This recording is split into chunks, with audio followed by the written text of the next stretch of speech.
بیرون ملک جائیں. اس حوالے سے بھی آج ہم بات کریں تو اس پر بات کرنے کے لیے ہمارے ساتھ موجود ہیں ایجوکیشن کنسلٹنٹ ہیں جاوید اسلم صاحب. السلام علیکم. وعلیکم السلام. کیسے ہیں آپ؟ آج کل ہم اس پہ تفصیلی بات کریں گے. آج کل تو ویسے ہر نوجوان کی خواہش ہوتی ہے کہ وہ یورپ یا باقی جو بیرونی ملک میں یونیورسٹیز ہیں وہاں پر تعلیم حاصل کریں. تو اس ٹرینڈ میں کتنا اضافہ ہو چکا ہے؟ مختصراً بتائیے گا, پھر ہم تفصیلی ڈسکس کریں گے اس میں. جی بہت شکریہ, thank you for inviting me in your show.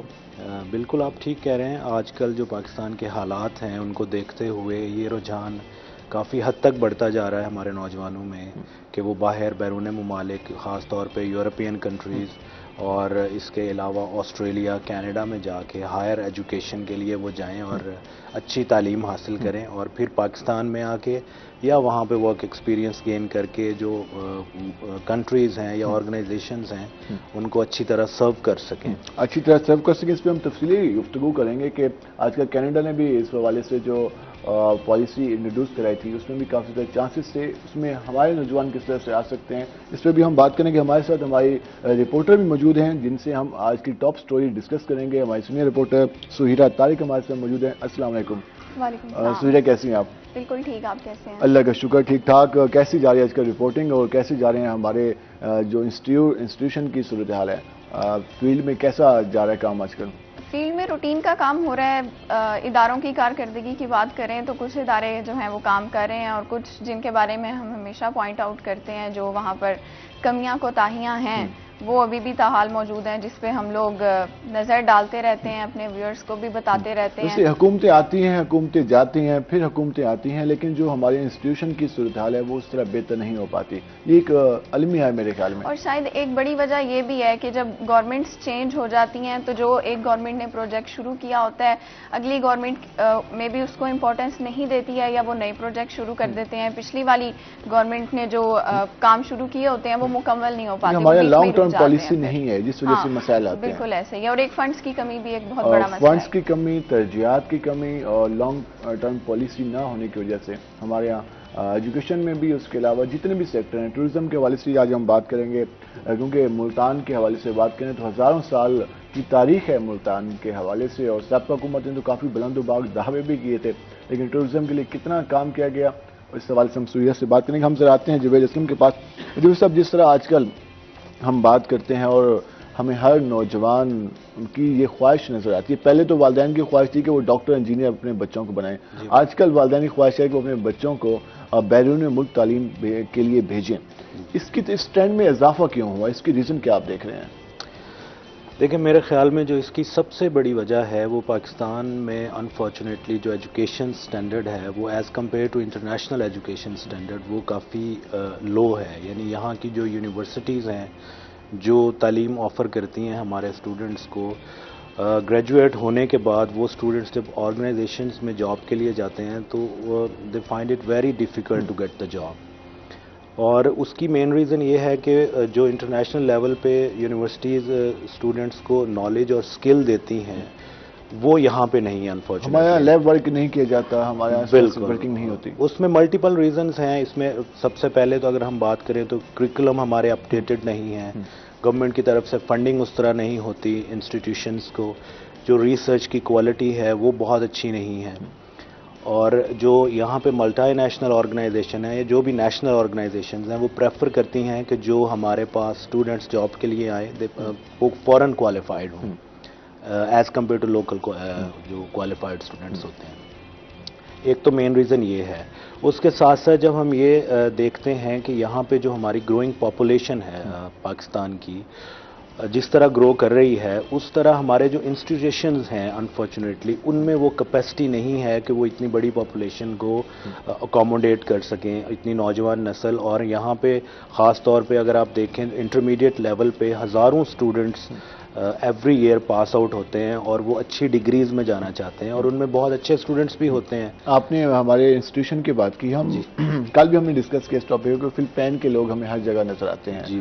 وہ اگر ہم مڈل ایسٹ کی بات کریں, یورپ کی بات کریں, وہ مختلف کسی نہ کسی ڈپارٹمنٹ میں نظر آتے ہیں. اس کی وجہ ایک اسکل بتائی گئی تھی کہ ان کو اسکلز ہوتی ہیں. بالکل ہمارے یہاں اسکلز پہ کام نہیں کیا جاتا, اس لیے ہمارے لوگوں کو ویزا کے پرابلم ہوتے ہیں, اس لیے یہ بھی ایک وجہ ہے؟ جی بالکل یہ وجہ ہے. میں جو بات یہ کرنا چاہ رہا تھا کہ یہاں پہ جو اسٹوڈنٹس ہوتے ہیں جو بہت اچھے بھی ہوتے ہیں اور وہ اپنی سکل اور جس کیریئر کو پرسو کرنا چاہتے ہیں اس میں انٹرسٹ بھی رکھتے ہیں, بٹ انفارچونیٹلی ان کے ایڈمیشنز نہیں ہو پاتے, حالانکہ مور دین 90%, 95% وہ سکور کرتے ہیں.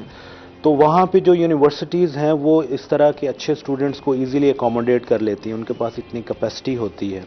تو یہاں سے پھر جو اسٹوڈنٹس کا رجحان ہے وہ باہر زیادہ ہوتا جا رہا ہے, کیونکہ وہ دے ایزیلی گیٹ ایڈمیشن. پھر اس کے بعد ان کو وہاں پہ فردر اپرچونٹیز ملتی ہیں ورک کے حوالے سے, اور پھر وہ انٹرنیشنل انوائرمنٹ میں رہتے ہوئے لرن کرتے ہیں, اور پھر وہ جب واپس آتے ہیں یا وہاں پہ کسی کمپنیز میں اپلائی کرتے ہیں تو پھر ان کو جو جاب اپرچونٹیز ہیں وہ زیادہ اچھے طریقے سے.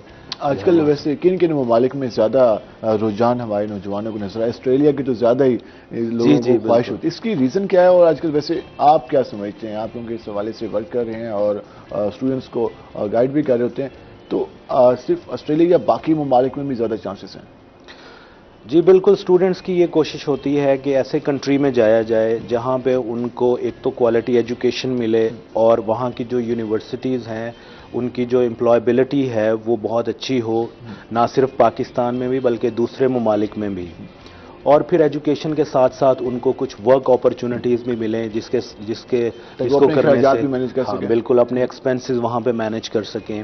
اور پھر جیسے آپ کو پتہ ہے, جیسے آپ نے شروع میں بڑی ویلڈ بات کی کہ جو ہماری پولیٹیکل اور اکنامک سچویشن ہے اس کو دیکھتے ہوئے انفارچونیٹلی بہت سے نوجوان ایسے ہیں جو کہ مستقبل کے بارے میں بڑے ڈاؤٹ فل ہیں, تو وہ پھر پرماننٹ سیٹلمنٹ بھی چاہتے ہیں. سم ٹائمز یہ بھی ایک اسٹوڈنٹس کے مائنڈ میں ہوتا ہے.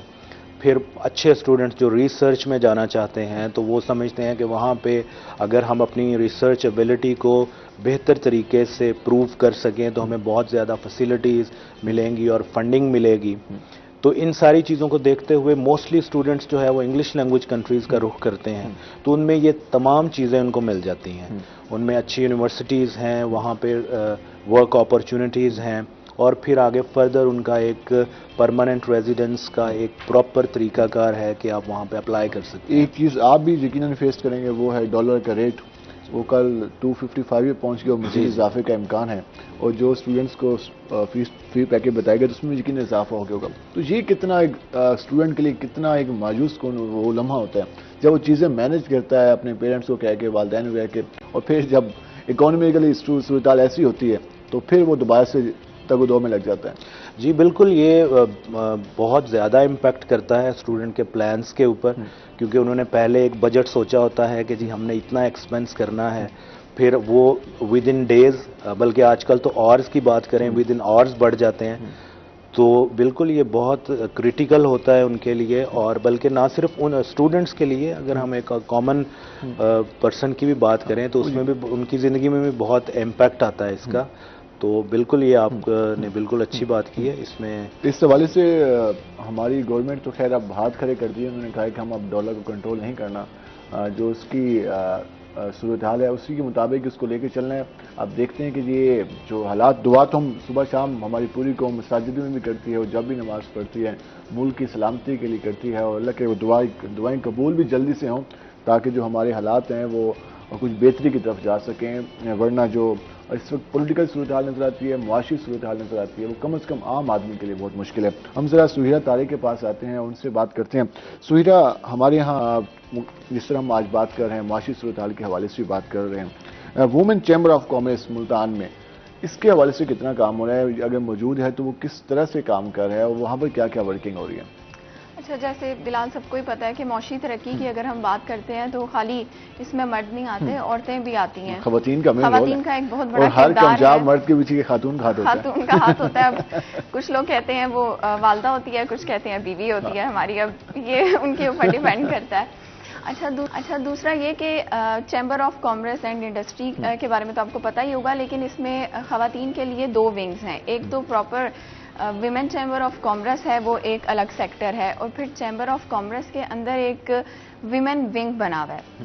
اس ویمن ونگ کو اس لیے قائم کیا گیا تھا کہ جو چیمبر سے منسلک خواتین ہیں اچھا ان کا تعلق کسی بھی شعبے سے ہو سکتا ہے, وہ کوئی بزنس وومن ہو سکتی ہیں, کوئی جاب کرنے والی ہو سکتی ہیں, کوئی سوشل ورکر ہو سکتی ہیں, یا ویسے ہی کوئی ایکٹیو خاتون ہو سکتی ہے جو کہ مختلف شعبوں میں کام کر رہی ہو.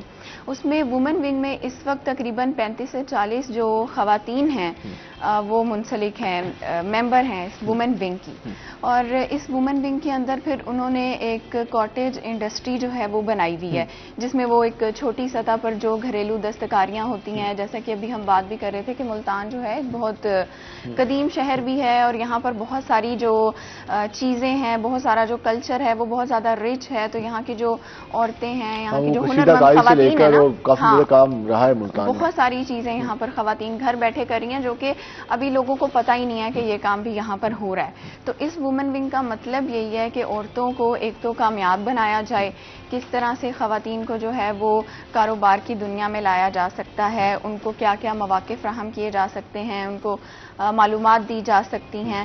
اور پھر اس کے ساتھ ساتھ جیسے ابھی ہم بات کر رہے ہیں کہ بچوں کو, نوجوانوں کو ان کا رجحان کیوں ہو رہا ہے باہر جانے میں, تو اس وومن ونگ کا مطلب, اس کا جو مقصد ہے مین, وہ یہی ہے کہ نہ صرف نیشن وائڈ بلکہ انٹرنیشنل جو لیول ہے اس پر بھی خواتین کو جو ہے وہ آگے لایا جائے. جی, ہماری سب کی خواہش ہے, اور یقیناً خواتین کا ہماری جو معیشت ہے اس کے حوالے سے کافی اہم کردار اگر ہم انہیں امپاور کر دیں. بالکل, خواتین کو امپاور کرنے کے حوالے سے ہم سیمینارز بھی دیکھتے ہیں, ہمارے ہاں وومن رائٹس کے حوالے سے کام کرنے والی جو تنظیمیں ہیں وہ بھی گفتگو کرتی نظر آتی ہیں.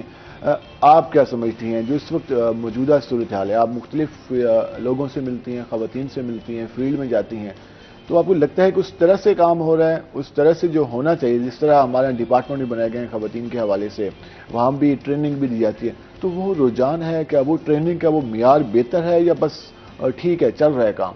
اچھا, یہ آپ نے بڑا اہم جو ہے بڑی اہم بات کی ہے کہ ادارے بہت سارے بنے ہوئے ہیں. سب سے پہلے تو وومن ڈیولپمنٹ ایک اتھارٹی ہے وہ بنی ہوئی ہے, لیکن اس کا کوئی اتنا زیادہ کوئی خاص رول نہیں ہے. ہمارے ملتان شہر میں تو مجھے اس کے حوالے سے کچھ بھی ایسے نظر نہیں آیا کہ کسی خاتون کو وہاں کوئی فائدہ ملا ہو, یہاں تک کہ اس کا کوئی پراپر آفس نہیں ہے ابھی تک, کوئی پراپر آفس نہیں ہے, کوئی آفیسرز نہیں ہیں وہاں پر, ادارے کا صرف ایک نام ہے.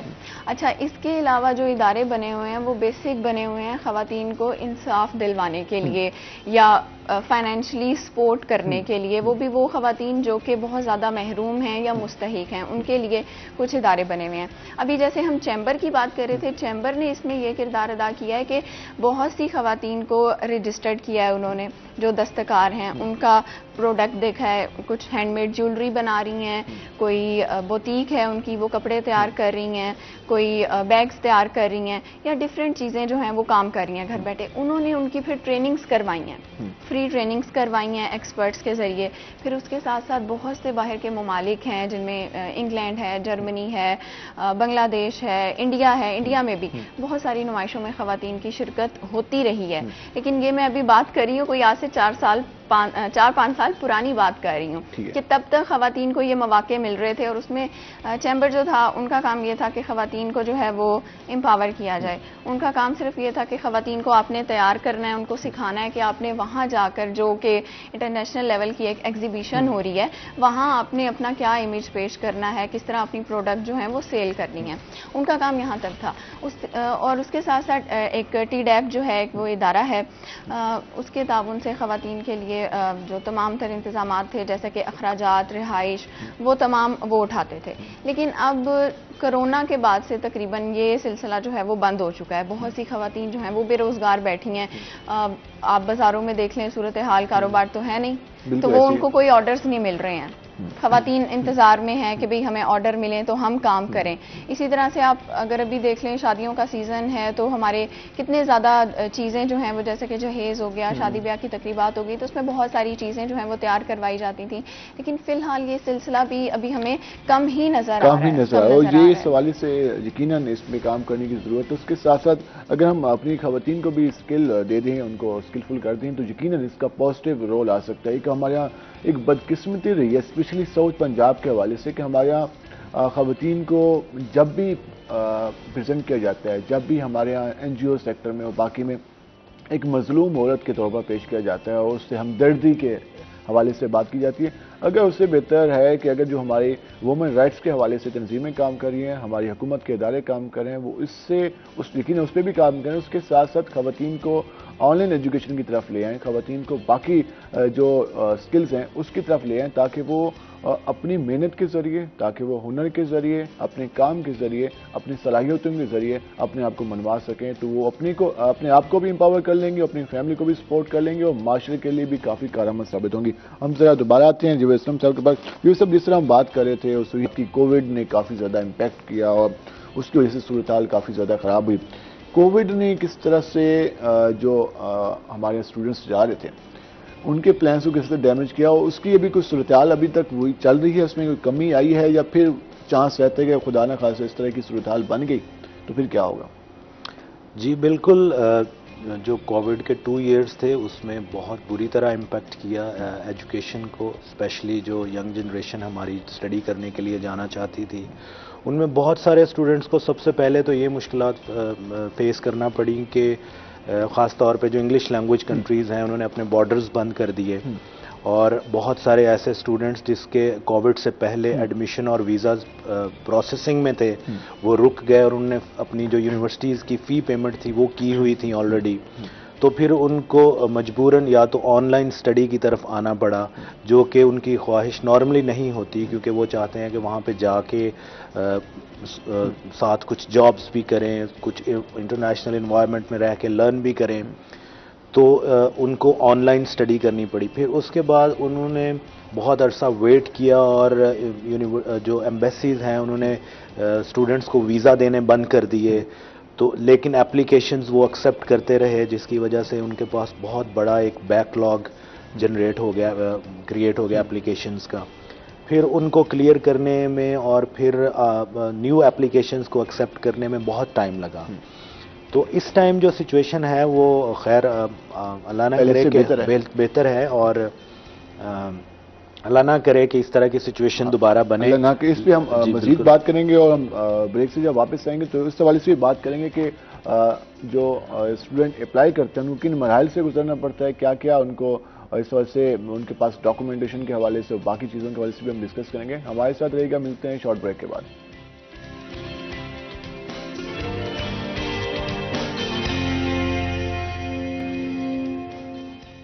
ویلکم بیک ناظرین، جس طرح ہم بات کر رہے تھے اپنے مہمانوں سے اور ہم نے ڈسکس کیا بیرون ملک تعلیم حاصل کرنے والے نوجوانوں کے حوالے سے ہم نے بات کی، اس کے ساتھ ساتھ ہم نے وومن رائٹس اور جو خواتین کے حوالے سے ورکنگ ہوتی ہے اس پہ بات کی۔ اب ہمارے پروگرام کا سیگمنٹ ہے ٹوڈیز ویدر۔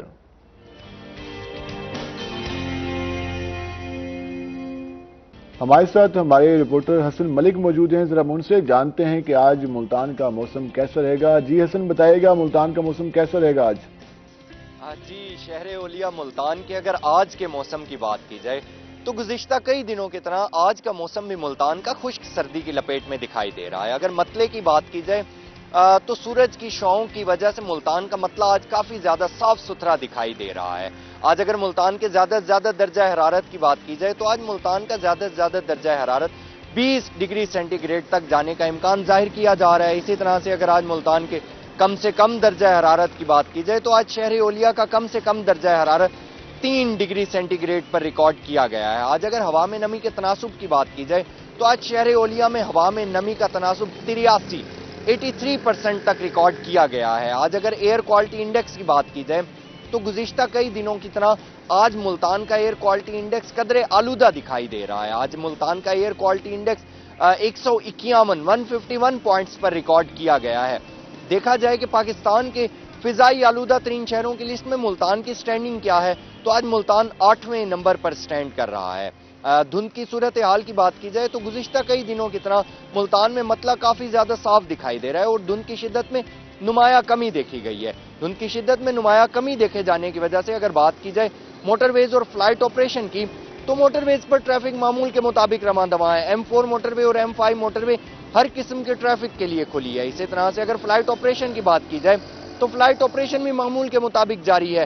آنے والے 24 گھنٹوں کے دوران کی بات کی جائے تو محکمہ موسمیات کی جانب سے یہ پیشگوئی ظاہر کی جا رہی ہے کہ آئندہ 24 گھنٹوں کے دوران ملتان کا موسم سرد رہنے کا امکان ہے۔ اسی طرح سے محکمہ موسمیات کی جانب سے یہ پیشگوئی بھی ظاہر کی جا رہی ہے کہ آئندہ 24 گھنٹوں کے دوران ملتان کا موسم سرد رہنے کا بھی امکان ہے۔ اگر بارشوں کے سلسلے کی بات کی جائے تو محکمہ موسمیات کی جانب سے یہ پیشگوئی ظاہر کی جا رہی ہے کہ آئندہ کچھ دنوں میں ملتان میں بارشوں کا کوئی سپیل انٹر نہیں ہو رہا اور ملتان کا موسم خشک اور سرد رہے گا۔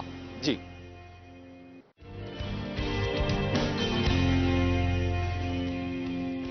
بہت شکریہ حسن، آپ نے تفصیلاً آگاہ کیا۔ ملتان میں سردی ہے لیکن بارشوں کا کوئی امکان نہیں ہے، یہ ہر بار روزانہ حسن بتاتے ہیں، اور ہم محکمہ موسمیات والے پتہ نہیں کب یہ خبر اچھی سنائیں گے ہمیں، کہ اور حسن ہمیں اس میں بتائے گا کہ ملتان میں بارشوں کا امکان ہے اور بارشیں ہونے والی ہیں۔ تو اللہ کہ جلدی سے کوئی ایک آدھی بارش ہو جائے، کیونکہ جو خشک سردی ہے اس کی وجہ سے جو موسمیاتی بیماری ہیں، جس طرح فلو کے حوالے سے اور اس کے علاوہ کھانسی نزلہ، اس وجہ سے جو لوگ ہیں وہ کافی زیادہ متاثر ہو رہے ہیں۔ ہم ذرا آتے ہیں اپنے مہمانوں کی جانب، اور جس طرح ہم بات کر رہے تھے جاوید صاحب سے کہ ایجوکیشن کے حوالے سے بیرون ملک جو خواہشمند نوجوان ہیں اور جو کئی عرصے سے اپلائی کر رہے ہیں، تیاری کر رہے ہیں، تو ان کو مزید کس طرح سے تیاری کرنی چاہیے، کن مراحل سے ان کو گزرنا پڑتا ہے؟ جاوید صاحب، خواہش تو سارے نوجوانوں کی ہوتی ہے، لیکن کن مراحل سے ان کو گزرنا پڑتا ہے نوجوانوں کو؟ کیا کیا تیاری کرنی چاہیے اور کس طرح سے وہ ایک ان کے لیے بہتر اپرچونٹی ہو سکتی ہے؟ ایک تو ہے کہ آپ بس خالی اپلائی کرنے کے جا رہے ہیں، لیکن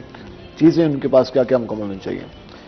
جی، یہ نارملی تو جتنے بھی کنٹریز ہیں ان کی آلموسٹ ریکوائرمنٹ سیم ہی ہوتی ہیں ڈفرینٹ کنٹریز کی، لیکن کچھ بیسک ریکوائرمنٹس ہیں جو ہر کنٹری کے حساب سے ڈفرینٹ ہیں۔ فار ایگزامپل، اگر کوئی اسٹوڈنٹ انگلش لینگویج کنٹریز میں جانا چاہتا ہے، جیسے Australia, Canada, U S A, you کے، نیوزی لینڈ وغیرہ، تو چونکہ وہاں پہ ٹوٹل جو انگلش جو ایجوکیشن ہے وہ انگلش میں آفر ہوتی ہے، تو سب سے پہلے تو ان کو ایک انگلش کا ٹیسٹ پاس کرنا ہوتا ہے، بلکہ ایک نہیں، اس میں ڈفرینٹ آپشنز مل جاتی ہیں، لیکن جو زیادہ پاپولر ہے وہ آئٹس کا ٹیسٹ ہے، تو اس میں ان کو جو ریکوائرڈ سکور ہے وہ اچیو کرنے پڑتے ہیں۔ آئٹس کے علاوہ بھی کوئی آپشن ہوتا ہے؟ جی جی بالکل، اس میں ایک پیئرسن ٹیسٹ آف انگلش ہے، پھر اس کے علاوہ اسکل فار انگلش ٹیسٹ ہے، دین لینگویج سرٹ ہے، دین آکسفورڈ کے کچھ ٹیسٹ ہیں، تو اس میں ملٹیپل آپشنز ہیں۔ چونکہ آئٹس زیادہ پاپولر ہے اور موسٹلی یونیورسٹیز ایکسیپٹ کرتی ہیں، تو اسٹوڈنٹ اس کو آپٹ کرتے ہیں تاکہ وہ کہیں بھی اگر اپلائی کرنا چاہیں تو وہ جو یونیورسٹی کی ریکوائرمنٹ ہے وہ فلفل کر سکیں۔ پھر اس کے علاوہ اگر آپ بہت ٹاپ کی یونیورسٹیز میں جا رہے ہیں تو اس میں پھر کچھ ایڈیشنل ریکوائرمنٹس بھی ہوتی ہیں، لیکن وہ بڑی لمیٹڈ ہیں، جیسے جی میٹ ہے یا جی آر ای، کچھ کوانٹیٹیو سکلز کے ٹیسٹ ہیں۔ اور پھر اس کے بعد نارملی اسٹوڈنٹس جو ہے وہ یونیورسٹیز میں ایڈمیشن اپلائی کرتے ہیں۔ اچھا، ایک جو میں خاص طور پہ یہاں پہ چیز آپ کو بتانا چاہتا ہوں کہ اسٹوڈنٹس کے مائنڈ میں ایک چیز ہوتی ہے کہ چونکہ ہمارا ایجوکیشن سٹینڈرڈ جو ہے وہ as compare to those nations وہ کافی لو ہے، تو شاید ہمیں بہت زیادہ وہاں پہ ایڈمیشن لینے کے لیے مشکلات فیس کرنا پڑیں اور ان کی جو ریکوائرمنٹ ہے وہ ہماری یونیورسٹیز کی نسبت کافی ہائی ہوں۔ ایسا کچھ نہیں ہے، بلکہ میں یہاں پہ یہ بتا دوں کہ جو ہماری پاکستانی یونیورسٹیز ہیں ان میں جو اچھی یونیورسٹیز ہیں ان میں ایڈمیشن کی ریکوائرمنٹ کافی ہائی ہیں، لیکن جو باہر کی ٹاپ یونیورسٹیز میں جو ایک اسٹوڈنٹ ہے وہ اگر اس کے فار ایگزامپل انٹرمیڈیٹ میں 60 یا 65% بھی سکور ہیں تو اور وہ ڈاکٹر بننا چاہتا ہے یا وہ کوئی انجینئرنگ فیلڈ میں جانا چاہتا ہے تو وہ ایزیلی ایڈمیشن لے سکتا ہے، اور وہاں کی ٹاپ یونیورسٹیز ہر اسٹوڈنٹ کو ایکول اپرچونٹی دیتی ہیں، وہ ایڈمیشن کی وجہ سے پیچھے نہیں رک سکتا۔ پھر آگے اسٹوڈنٹ کی اپنی ایک ابیلٹی ہے کہ وہ اس ڈگری کو کر سکے یا نہ کر سکے۔ اگر کوئی اسٹوڈنٹ نہ بھی ریکوائرمنٹ میٹ کر رہا ہو تو پھر وہاں کی جو یونیورسٹیز ہیں وہ different pathway programs offer کرتی ہیں، جیسے اگر کوئی بہت ہی لو گریڈز ہے، جیسے یہاں پہ خاص طور پہ اگر ہم international education Cambridge international examination کی بات کریں، O levels and A levels کے اسٹوڈنٹس جو بہت اچھے گریڈز ایکوائر نہیں کر پاتے اور ڈائریکٹ ایڈمیشن کے لیے کوالیفائی نہیں کر سکتے، تو ان کے لیے بھی، اور ایف ایس سی والے اسٹوڈنٹس یا انٹرمیڈیٹ کے لیے فاؤنڈیشن پروگرام یونیورسٹیز آفر کرتی ہیں، اس کی بہت منیمم ریکوائرمنٹس ہوتی ہیں۔ بی ایس پروگرام کے بعد اور ماسٹر کے بعد اگر یہاں سے کوئی نوجوان جانا چاہتا ہے تو اس میں کس طرح سے وہاں پہ معیار ہے تعلیم کے حوالے سے؟ اس اس کے لیے بھی بہت زیادہ ہائی سٹینڈرڈز موسٹلی یونیورسٹیز کے نہیں ہیں. یعنی اگر اسٹوڈنٹ فار ایگزامپل یہاں پہ جو CGPA سسٹم ہے اس کے تحت اگر آپ کی 2.3 2.4 منیمم اس لیول تک بھی CGPA ہے تو کوئی نہ کوئی بہتر یونیورسٹی آپ کو ایزیلی ایکسیپٹ کر لیں. جی اس حوالے سے آپ نے گفتگو جانی. ہم بریک سے واپس آئیں گے تو ہم مزید بات کریں گے. ہمارے ساتھ رہے گا, ملتے ہیں شارٹ بریک کے بعد.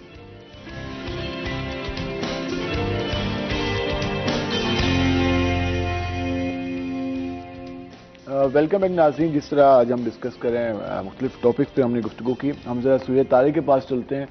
ملتان کی ہم نے بات کی تھی جب ہم ڈسکس کر رہے تھے پہلے کہ ایک ہزاروں سال تاریخ کا حامل شہر ہے, اور یہاں پر اگر ملتان کی جہاں پر ثقافت کے حوالے سے بات کریں تو کافی زیادہ ریچ ہے, اور اس پہ کتنا کام ہو رہا ہے. ٹورزم ڈپارٹمنٹ اور اس کے علاوہ آثار قدیمہ کا ڈپارٹمنٹ بھی موجود ہے, ملتان یونیورسٹی بھی موجود ہے, یہ سارے ادارے موجود ہیں, لیکن کلچر کو سیاحت کو پروموٹ کرنے کے حوالے سے کتنا کام ہو رہا ہے. سویرا, اس حوالے سے دعوے تو بہت کیے جاتے ہیں, سابقہ حکومت نے بھی بڑے بلند و باغ دعوے کیے.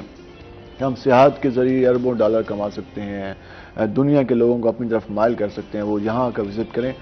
یہاں جو سیاحتی مقامات ہیں ان کی حالت کیا ہے, آپ بھی نوٹ کرتے ہیں, ہم بھی, ہمیں تو اکثر لوگ یہ کہتے ہیں یہاں تو نہ کوئی بیٹھنے کی پراپر جگہ ہے, نہ واش روم تک نہیں ہوتے. تو پھر کس طرح سے پروموٹ کیا جا رہا ہے ٹورزم کو؟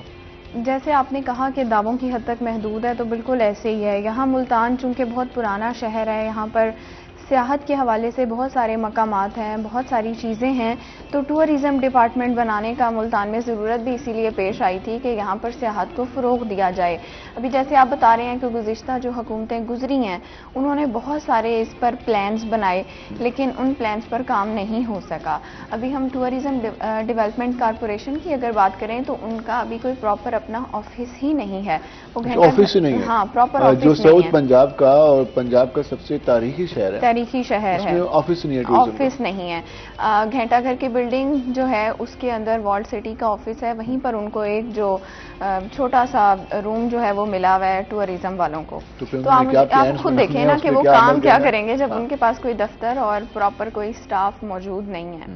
ابھی جیسے قلعہ ہمارا ہے ملتان کا سب سے زیادہ تاریخی جو مقام ہے, آپ نے بھی دیکھا ہوگا کہ جو ٹورسٹ آتے ہیں باہر کے ملکوں سے وہ خاص طور پر یہاں لازمی آتے ہیں, جو ملتان کے مزارات پر آتے ہیں. حضرت بہاؤالدین زکریا رحمۃ اللہ علیہ کا, حضرت شاہ رخ عالم رحمۃ اللہ علیہ, وہ بھی 800 سال قدیم ہے. تو وہ اگر قلعے کی تاریخ کی بات کریں تو وہ تو اس سے زیادہ قدیم ہے. بالکل ایسی ہے. ابھی جیسے میوزیم یہاں پر بن رہا ہے ملتان میں, اس کا ورک جو ہے وہ بھی پروگرس میں ہے ابھی, لیکن ابھی کمپلیٹ تو اس نے اس سال کے اینڈ میں ہونا ہے, یہ اس کی اسکیم ہے. تو اس کے علاوہ اندرون شہر کی اگر ہم بات کریں تو وہاں پر بہت ساری چیزیں ہیں, جیسے ملتان شہر کے تاریخی دروازے ہیں. اب تو 3 دروازے جو ہیں وہ تو ختم ہو چکے ہیں اور 3 ہی رہ گئے ہیں. ٹورزم والے جو ہیں انہوں نے ایک رنگ دو ملتان مہم جو ہے وہ بھی شروع کی تھی, تو وہ بھی تقریباً بیچ میں ہی رہ گئی کہیں. وہاں پر ایک ملتان والڈ سٹی نے بھی اس پر کام شروع کیا تھا, اور اٹالین گورنمنٹ نے پتہ نہیں کتنے کروڑ سے زائد کا فنڈ دیا تھا. بالکل, لیکن اس میں صرف حضرت موسیٰ پاک شہید دربار کے ساتھ جو ایک مسافر خانہ جو ہے وہ انہوں نے بہت اچھا بنایا ہے. جگہ بنائی گئی. بالکل, یہ 2 ایک چیزیں جو ہیں وہ بنائی گئی ہیں. جیسے آپ بتا رہے ہیں نا حرم گیٹ کے پاس جو انہوں نے سٹنگ پلیس بنائی تھی, اس کی بھی کوئی خاص صورتحال نہیں ہے. وہاں پر مسافروں کے بیٹھنے کے لیے کوئی سٹنگ نہیں ہے, کوئی ارینجمنٹ نہیں ہے, کوئی واش رومز نہیں ہے. جہاں پہ وہ حرم گیٹ میں ان ہوتے ہیں اس کے ساتھ ایک ناجائز پارکنگ ہے, اور وہاں پر کارپوریشن والوں نے کئی بار کوشش کی, لیکن وہ جو متعلقہ وہاں کے سیاسی لیڈران ہیں وہ اس کی رکاوٹ بنتے ہیں, اور وہاں پر ایک جو سیاحوں کے لیے ایک بیٹھنے کی جگہ ہے وہاں پر اب آپ کو کیری ڈبے, کاریں, رکشے کھڑے ہوتے نظر آتے ہیں. اس کی روزانہ فیس ایسے ہی ابھی آپ دیکھیں نا, گرمی ہو یا سردی ہو وہاں پر وہ نہیں بیٹھ سکتے, کیونکہ گرمیوں میں وہاں پر کوئی پنکھے, کوئی بینچز, کوئی اس طرح سے جگہ نہیں ہے. ابھی سردیوں میں بھی کھلی جگہ پر بیٹھنا جو ہے وہ محال ہے. اسی طرح سے میوزیم کا جو کام شروع ہوا تھا وہ کس حد تک کام مکمل ہوا؟ اچھا, اس کا کام تقریباً 50 to 60% جو ہے وہ کمپلیٹ ہو چکا ہے. اس کے لیے بھی ہماری جو پچھلی سابقہ گورنمنٹ گزری ہے انہوں نے یہاں پر میوزیم بنانے کا منصوبہ پیش کیا تھا کہ اتنا تاریخی شہر ہے تو یہاں کی چیزوں کو محفوظ کرنے کے لیے, یہاں کے کلچر کو محفوظ کرنے کے لیے میوزیم لازمی ہونا چاہیے. کیونکہ ابھی جو ملتان شہر کی قیمتی نوادرات ہیں وہ لاہور شاہی قلعے میں محفوظ ہیں بطور امانت. جب یہاں پر میوزیم بنے گا تو وہ چیزیں یہاں پر ٹرانسفر کی جائیں گی. ابھی اس کا پراپر سٹرکچر جو ہے وہ بن چکا ہے. 8 کروڑ روپے کے فنڈ جو ہیں اس کے لیے منظور کیے گئے تھے گورنمنٹ کی طرف سے, لیکن پھر وہ آپ کو پتہ ہے مرحلہ وار جو ہیں وہ فنڈ جاری ہوتے ہیں. پہلے 2 کروڑ کیے گئے, اس کے بعد اب 2 کروڑ مزید جو ہیں وہ دوسرے مرحلے میں جاری کیے گئے ہیں. ٹوٹل 4 کروڑ روپے کے فنڈ ابھی تک مل چکے ہیں. تو وہاں پر مزید فنڈنگ جو ہے اس کی ظاہر ہے ضرورت ہے. ابھی دیکھیں وہاں پر سٹاف آنا ہے, وہاں پر جو فرنیچر آنا ہے, وہاں پر جو شیشے کا کام ہونا ہے, باقی جو تمام تر چیزیں ہوتی ہیں, پارکنگ وہاں پر پھر بننی ہے, اس کے لیے ظاہر ہے مزید فنڈ جو ہے وہ درکار اس حوالے سے مزید کام کرنے کی ضرورت ہے. اور حکومتوں کی, سیاسی جماعتوں کے ترجیحات کی اگر بات کریں تو دعوے تو نظر آتے ہیں. ایک عام سی بھی سڑک بنانے کے لیے جس کو وہ ہر سال میں 2-2, 3-3 بار بناتے ہیں, تو اس کے لیے بھی 16 کروڑ 20 کروڑ روپے کے فنڈ جاری کیے جاتے ہیں. بعد میں پتہ چلتا ہے کہ نیچے سیویج لائن بسیدہ ہو گئی, ہم اس کو دوبارہ اکھاڑنا ہے. مثال ہم سورج بانی روڈ کی لے لیں, 15 بار تو اس کو اکھاڑا گیا اور 15 بار بنایا گیا ہے, تو وہاں پر کتنے کروڑ روپے لگا دیے گئے ہیں. لیکن جو اس طرح کی چیزیں ہیں جن کے لیے فنڈ ہونا چاہیے, جس پہ کام ہونے کی ضرورت ہو, وہاں پر ہم دیکھتے ہیں کہ حکومت کی دلچسپی نظر نہیں آتی. اس کو مزید بھی ڈسکس کریں گے. جویس صاحب, جس سے ہم بات کر رہے تھے اسٹوڈنٹس کے حوالے سے, ہم نے بات کی کہ اسٹوڈنٹ کو کس طرح کے مراحل سے گزرنا پڑتا ہے تعلیم کے حوالے سے, اور آج کل جو صورتحال ہمیں نظر آ رہی ہے, جس طرح ہم دیکھ رہے ہیں کہ ایک اپلیکیشنز کی کافی بڑی تعداد ہے, اور دوسری جانب ہماری اکانومیکل صورتحال ہے, تیسری جانب ہمارے جو پاسپورٹ کی صورتحال ہے, یہ کتنا امپیکٹ کر رہی ہے اس پر؟ جی بالکل, اس کا بہت بڑا امپیکٹ ہوتا ہے ویزا ایکسیپٹنس ریشو میں. خاص طور پہ جب بہت زیادہ اپلیکیشنز ہو جاتی ہیں ایمبیسیز کے پاس اور یونیورسٹیز کے پاس, تو پھر وہ اس کو بہت سخت قسم کی اسکروٹنی کرتے ہیں. اس میں اپلیکیشنز جو ہوتی ہیں, خاص طور پہ جب ایمبیسی میں جاتی ہیں, تو پھر وہ دیکھتے ہیں کہ ان میں سے کتنے ایسے اسٹوڈنٹس ہیں جو جینوئنلی, جن کی انٹینشنز ہیں کہ وہ جا کے اسٹڈی کریں گے اور یہاں سے جانا چاہتے ہیں, اور بہت سے ایسے بھی ہوتے ہیں. اور بدقسمتی ہے صرف ہمارا ملک نہیں, اس خطے میں جو دوسرے ملک ہیں جس میں انڈیا ہے, بنگلہ دیش ہے, ان سب میں میجورٹی آف دا اسٹوڈنٹس ایسے بھی ہوتے ہیں کہ جن کا مقصد وہاں پہ ایجوکیشن نہیں ہوتا, اور وہ صرف ایجوکیشن کو بہانہ بنا کے وہاں پہ ورک کرنے کے چکر میں جاتے ہیں, اور جس کی وجہ سے ایسے جینون اسٹوڈنٹس جن کا مقصد ہوتا ہے کہ وہ اسٹڈی کریں, تو ان کی اپلیکیشن پہ بھی امپیکٹ آتا ہے. لاسٹ میں کیا میسج دینا چاہیں گے ہمارے اسٹوڈنٹس کو جو بیرونی ملک جانے کے خواہشمند ہیں, تو ایک کنسلٹنٹ کا بھی انتخاب, اس کا اسی مختصر میسج دیتی ہے؟ جی بالکل, اس میں یہ ہے کہ کنسلٹنٹ کا بالکل انتخاب کرنا چاہیے, لیکن ہر چیز کنسلٹنٹ پہ نہیں چھوڑنی چاہیے. یہ بہت امپورٹنٹ ہے. جو اسٹوڈنٹس ہر چیز کنسلٹنٹ پہ چھوڑتے ہیں تو ان کو اکثر مایوسی بھی ہوتی ہے, اور وہ they end up having some financial loss. تو اس میں جو ہے بہت امپورٹنٹ ہے کہ اسٹوڈنٹ اپنی انوالومنٹ رکھے, خود یونیورسٹیز کو سلیکٹ کرے, پھر اس میں جو بھی پیمنٹس ہیں, فیس کے معاملات ہیں, وہ ڈائریکٹلی یونیورسٹی سے کرے, نہ کہ کسی ایجنٹ کے تھرو کرے. اور یہ بہت امپورٹنٹ. یہ کافی امپورٹنٹ. سویرا, لاسٹ میں کیا میسج دینا چاہیں گے؟ اچھا, میں بس یہ میسج دینا چاہوں گی, جیسے ابھی ہم لوگ بات کر رہے ہیں کہ باہر کے ملکوں میں بچے تعلیم کے لیے جا رہے ہیں یا روزگار کے لیے جا رہے ہیں, تو ہماری یونیورسٹیز بھی کسی سے کم نہیں ہیں. یہاں پر بھی جو اسٹوڈنٹس پڑھ رہے ہیں ان کو یہ چاہیے کہ پڑھنے کے بعد نہ تو خاص طور پر جو فیمیلز ہیں وہ گھر نہ بیٹھیں, بلکہ جو ان کی متعلقہ فیلڈ ہے اس میں آئیں, کوشش کریں اور کام کریں. بہت شکریہ سوریہ طارق, بہت شکریہ جویس صاحب, آپ ہمارے پروگرام میں. ناظرین, ہم نے گفتگو کی, اور اس حوالے سے ہمارا بھی یہ میسج ہے کہ جو اسٹوڈنٹس ہیں وہ ساتھ ساتھ اسٹڈی بھی حاصل کریں اور اسکلز بھی سیکھیں, اور اس کے ساتھ ساتھ نئے آئیڈیاز پہ بھی کام کریں, تاکہ ہمارا جو ملک ہے وہ مزید ترقی کر سکے. ہم مزید بات کریں گے, اور جب بریک سے واپس آئیں گے تو ہمارے ساتھ ہمارے نئے مہمان موجود ہوں گے. ہمارے ساتھ رہے گا. ملتے ہیں شارٹ بریک کے بعد.